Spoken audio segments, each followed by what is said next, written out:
Hi, I'm Sonia Hankin, the confidence expert. Welcome. And today I want to talk to you about the inner critic that lives inside your head. So stay tuned.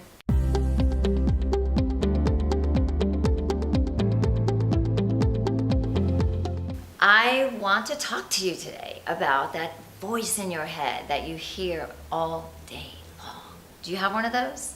Come on, I know you have to have one of those. I have multiple ones, but we usually have that one voice in our head.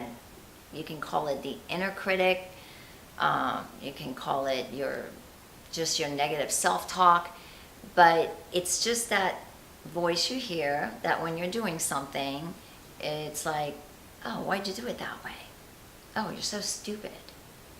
Oh, you're running late again. What's wrong with you?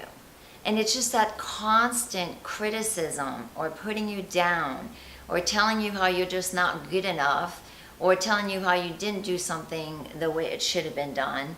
It's just that negativity all day long. And I think most people have a piece of that, and some have one that lives there like all the time. It's a she or a he, because I know men have it too.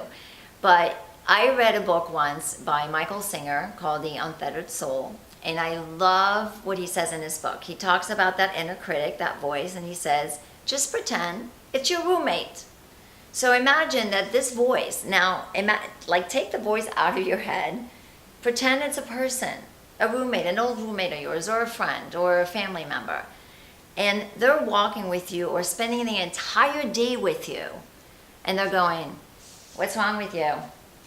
You're so stupid. Why'd you do it that way? Oh, you're so fat. Why can't you eat healthier? Why can't you exercise? And on and on and on. Can you imagine having your friend, your roommate, walking with you all day long, saying these things to you? What do you think would happen? You would be like, oh my God, like get lost. If you feel confident enough within yourself, you'd be able to say get lost, right? So it's the part of us who can't feel good enough that we allow them. It's like, okay, come on along. It's like you allow them to be there. No, we don't need to allow them to be there. So my tip for the day is that inner critic, right? Pretend it's a person and saying these things to you. And then be like, oh, okay, I don't need this. Take a hike.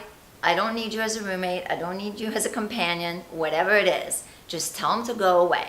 And of course you're still going to hear it, but catch yourself. And each time you catch yourself, go, oh, nope, I'm not having this person follow me.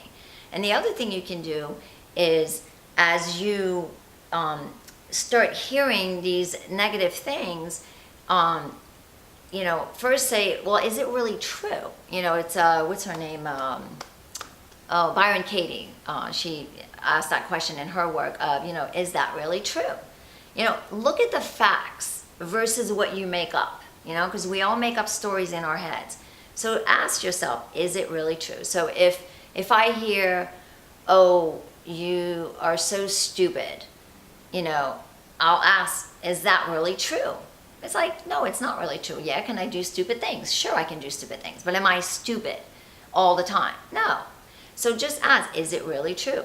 Separate the facts versus fiction, what you create, what you make up in a story. And the last thing I wanted to share with you about this inner critic is Elizabeth Gilbert. She wrote a few books, but the one book I'm thinking of is called Big Magic. And in that book, she talks to her anxiety. So instead of talking to the anxiety, talk to the inner critic, this roommate, right? So when you notice that they're around, say, okay, I know, you're here, I got it, you want to spend the day with me, but I really don't need you. So sit in the back, I'm driving. You can come along with me, but I'm driving today. I'm making decisions, I'm choosing, not you. But I know you're here, I'm aware of it. So you can do that too with the inner critic or the roommate, is put them in the back seat and tell them you're driving. Because that's what we need to do in order to change the way we speak about ourselves, which then affects how we look at ourselves and what choices we make or what things we decide in life are always based on how we feel about ourselves. So to be more confident today and love who you are, Get rid of the roommate that lives in your head. Say goodbye. Tell them to take a hike.